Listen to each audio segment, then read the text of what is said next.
Amazon FBA has changed more in the last 18 months than it did in the previous 5 years combined. And if you're still operating like it's 2024 or 2025, you are actively putting yourself at a disadvantage. I know this because I've been selling on Amazon for 6 years. Last year alone, my company did $15 million in revenue using just one specific model. And I've helped students like Naomi and Amir to over $50,000 in revenue their first month, Katricia to get to over $11,000 in profit per month by month 3, and my guy Mo all the way out of his 6-figure corporate job in less than half a year. So when something changes, I'm the first person to know about it. So in the next few minutes, I'm gonna break down the new rules of Amazon FBA in 2026, what's no longer working, and exactly what you need to do if you wanna build a successful Amazon FBA business. The first big shift, and the one that sets up everything else in this video, is that the playbook that built FBA in the last 5 years is quietly collapsing. The two models that almost everyone in this space cut their teeth on, private label and retail arbitrage, are not what they were even 12 months ago. Let's start with the big boy, private label, because I personally used to run this one. Back in 2020, my first year in this business, I was trying to figure out which lane to bet on. I tried wholesale and private label at the same time. I launched a private label product and literally I lost $5,000 in my first 60 days and wanted to quit. Not because I was necessarily that bad at it, I wasn't, but because the model itself had become a marketing arms race. Because what you have to understand is that private label on Amazon is a keyword game. The whole channel is called pay per click. Whoever spends the most on PPC wins the slot. And the price of those clicks just keeps going up year after year after year. So the average new private label seller is essentially gambling on advertising against people with deeper pockets in a marketplace that is more flooded with products than any point in its history. So the smart private label brands have already figured this out. They're spending their marketing dollars on places like TikTok and Instagram, where the creative person wins, not the highest bidder. But they still need to be on Amazon because almost 40% of all e-commerce sales in the US happen on Amazon.com. So those brands are actively looking for someone else to run their Amazon channel for them. We'll come back to that in a later section because that is the gold rush. Now, retail and online arbitrage is the other model that's quietly just stopped working. The math just doesn't work anymore. When you buy at a retail price from a place like Target or Walmart and try to flip it on Amazon, you already started at a retail price. So the margin is razor thin to begin with. And as more sellers pile in, you're fighting over the same shelf pull deals at higher and higher prices. I've seen retail arbitrage operating at like 3 to 5% net margin, sometimes even lower. While brand direct wholesale, if done right, I see sellers doing 15 to 20% net margins if they're running a tight ship that we're going to talk about today. That's 3 to 5 times the margin on bigger volume with fewer headaches and less relationship. The gap is widening each and every quarter. So when you hear someone talk about private label or retail arbitrage is dead, they're not quite right. They're not dead, just not working as well as they used to. And the model that was always there underneath them is the one that's stepping forward into the light. Brand direct wholesale is the actual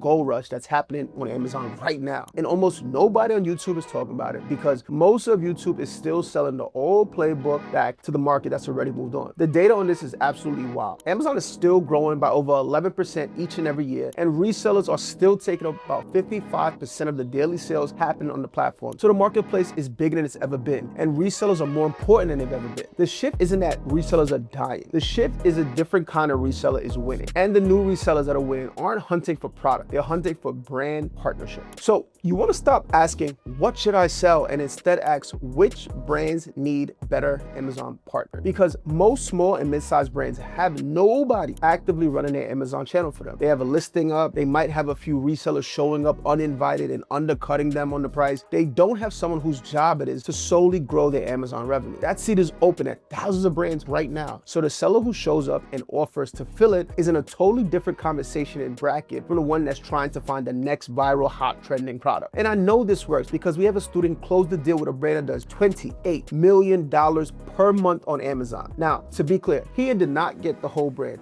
He got exclusive rights to one product to start off, but that one product brings him in roughly $250,000 a month on its own. He also closed another brand with exclusive right, taking up 100% of their Amazon revenue. That's bringing him in even more. That's the kind of math that's possible when you stop chasing products and start closing brand partnerships. Now, I know what you're thinking because almost everyone asks this. Doesn't every Amazon seller already do wholesale? And the honest answer is almost no one does it the way that I'm describing. Most people who say they do wholesale are actually doing retail arbitrage with through a few extra steps. They're buying inventory from random distributors that Amazon can't even verify. Brand direct wholesale means going directly to the brand themselves, signing an actual partnership and getting your invoices and authorization directly from them. It's a completely different relationship and a completely different game. The difference is also exactly what protects you when the next shift happens, which is everything around what we call compliance. We'll get there, but first I want to talk to you about how brands are actually deciding who to partner with, because that's where most sellers shoot themselves in the foot before they even get started. Now, the third shift is one that surprises new sellers the most. The hunt for winning products is completely dead. For years, the entire Amazon FBA content world has been built around finding products, tools, courses, softwares. All of them pointed to one outcome: finding the hot trending item before everyone else does. And it worked for a while. But here's what no one's telling you about the model. Even when you find a winning product, it doesn't build a business, it builds a win streak. Take my guy Sean, for example. Before he switched models, he had products that worked, but they worked seasonally. So his year was split into a 4 to 6 months boom and a 4 to 6 months bust. Every cycle, he had to find another winner, market it, ride it, and watch it die in front of his face. There was nothing compounding underneath the work. He wasn't building anything that lasted. Brand direct wholesale completely flips that, because what you're building isn't a product. It's a relationship that throws in cash year after year. The brands grow, they release new products, they expand into different categories, and every step they take, your revenue grows with them, because you are the Amazon partner. You're not picking up the next viral product, you're growing your business right alongside theirs. And here's the deepest shift that almost no one talks about. When you close a brand direct deal, the brand is interviewing you as much as you are pitching them. The bigger the brand, the more they want to see before they trust you with their channel. They want to know, what have you done for other brands? They want to see that you understand MAP, minimum advertised pricing. They want to know that you respect compliance. They want to see what you've actually done to grow other brands' revenue. What this means is the new game isn't the jack of all trades, it's depth within a niche. The riches are in the niches. We've all heard this. If you're trying to close a beauty brand and the only brands you ever work with are pet supplies, kitchen gadgets, electronics, you don't have the depth they're looking for. They want someone who's already grown 3 to 5 brands inside their category, because every category has its own swing, its own buyer behavior, its own compliance quirk. The seller who can walk into a beauty brand and say, I run Amazon for these other 5 beauty brands and here's what I've done for them, wins the deal. The seller that has a random catalog of unrelated wins simply doesn't. So when a new seller asks me where to start, I tell them to start small in one category. Get yourself a brand that does $50,000 to $75,000 a month. Prove yourself, build a case study, then take that case study to a brand that does $100,000, $200,000, $300,000 a month. The proof opens the next door.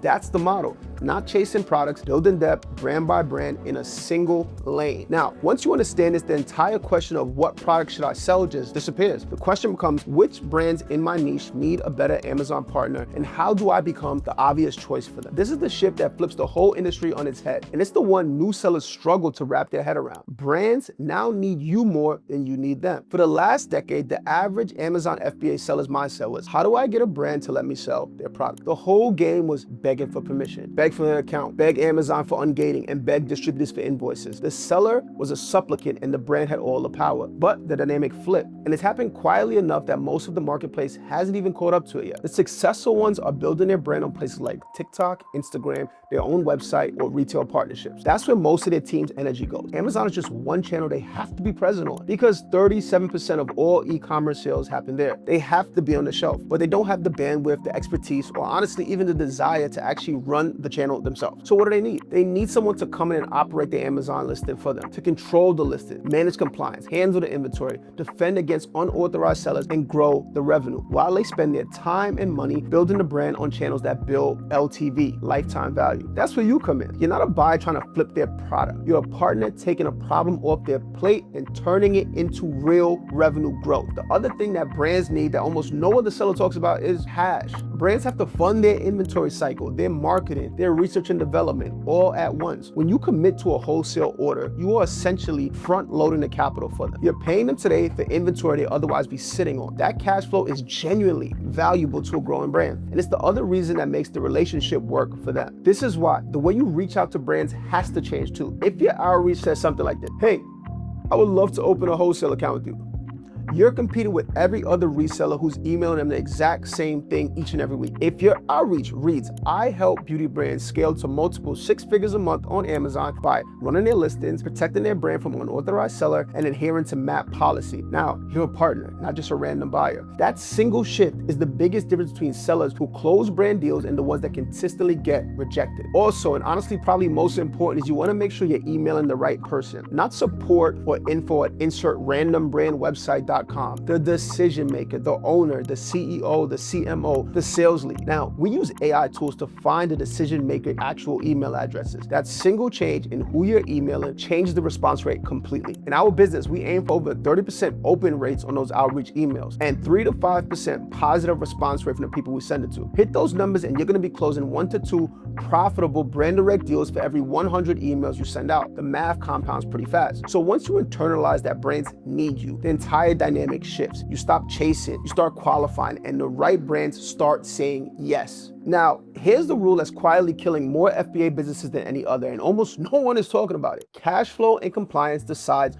who survives in 2026 and moving forward. Let me start with compliance, because this one is brutal and I see it happen every single week. Amazon's biggest fear is fake products on the marketplace. They do over $1.7 billion every single day. They cannot afford a single big counterfeit story. So what they've done over the last 18 months is tightening up compliance to a degree that most sellers haven't even realized. So Amazon's response is simple. Tighten the rules on who's allowed to sell what. The marketplace doesn't need an infinite amount of resellers anymore. They need verified and trusted ones. What that means for you is every product you list needs real documentation for the supply chain. An invoice directly from the brand, or an invoice from an authorized distributor with proof from the brand that that distributor is actually authorized. Usually that's a letter of authorization or an LOA. If you can't prove your supply chain is real, you do not get approved and you do not get to sell. I see this happening when sellers completely ignore this. Look, a woman messaged me on Instagram, not even a student of mine, she just DM'd me. She had bought $4,000 worth of a tea product from a supplier in Alibaba. I told her it was the wrong move. She was planning to flip it on Amazon. She did not listen to me. She bought the product, could not get approved to sell a single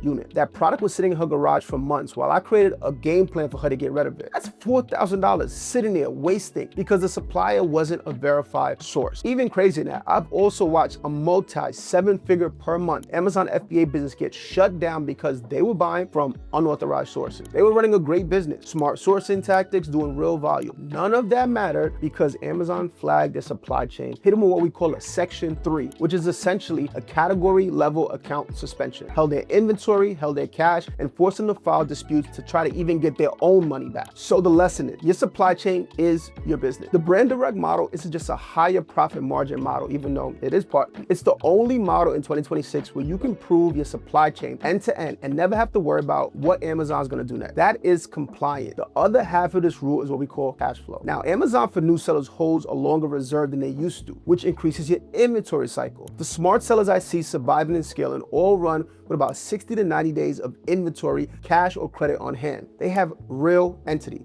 They have real bookkeeping. They have clean records. They have all their letter of authorizations and authorization documents organized before they need them, not when Amazon's already asking for them. Most sellers don't think about any of this until Amazon freezes their account. By then it's too late, because then the reserve is locked, the inventory is held, the cash flow stops, and the business dies in slow motion. That's what the new rules of Amazon FBA look like in 2026. The sellers who will still be standing 12 months from now are the ones who already see this and already start rebuilding their business model around it. The ones who didn't are running on a clock and will eventually die. So now you know what's working. You still need to turn it into a repeatable system that makes you money on repeat. So make sure to watch the next video, because I'm gonna show you the exact system I've used to scale my Amazon business from 0 to over 100K a month in just 12 months. It'll show you everything you need. I'll see you there.